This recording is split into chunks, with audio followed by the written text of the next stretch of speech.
2023ஆம் ஆண்டு GCE-OL examine பகுதி 2இன் 2ஆம் வினாவுக்கான வினாக்களையும் விடைகளையும் நோக்குவோம். வினா 1. உலக சுகாதார தாபனத்தின்படி பூரண சுகாதாரம் என்ன? விடை. உலக சுகாதார தாபனத்தின் வரையறைப்படி பூரண சுகாதாரம் என்பது நோயில்லாத நிலை மட்டுமல்ல, மாறாக உடல், மனம், சமூக உறவுகள் ஆகிய அனைத்திலும் நல்வாழ்வு நிறைந்த நிலை ஆகும். அதாவது மனிதன் தனது உடல் நலத்திலும் உணர்ச்சி மனநலத்திலும் சமூக வாழ்க்கையிலும் முழுமையாக சீரான நலம்மிகு நிலையை அனுபவிப்பதே பூரண சுகாதாரம். வினா 2. மேலே காட்டியுள்ள சவால்களைத் தவிர பூரண சுகாதாரத்துக்கு பேணுவதற்கு அச்சுறுத்தலாக இருக்கும் வேறு 3 சவால்கள். பதில்.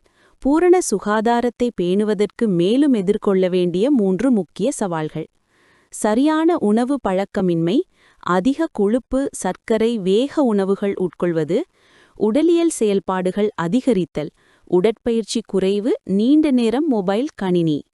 மன அழுத்தம், படிப்பு, வேலை, குடும்ப பிரச்சினைகள் காரணமாக மன அழுத்தம் அதிகரித்தல்.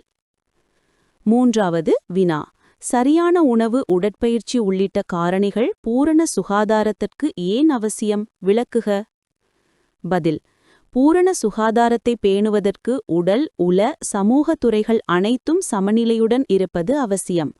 அதற்காக சரியான உணவு உடலுக்கு தேவையான சக்தி, ஊட்டச்சத்துகள், எதிர்ப்பு சக்தி வழங்குகிறது. நியமமான உடற்பயிற்சி உடல் எடை கட்டுப்பாடு, இதய ஆரோக்கியம், தசை வலிமை ஆகியவற்றை மேம்படுத்துகிறது. தூய்மை, ஓய்வு, மன அழுத்த மேலாண்மை ஆகியவை மனநலத்தை பேணுகிறது.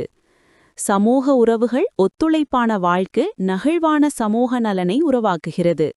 இதனால் ஒரு மனிதன் முழுமையாக ஆரோக்கியமான வாழ்க்கை நடத்த இந்த எல்லா காரணிகளும் ஒருங்கிணைந்திருக்க வேண்டும்.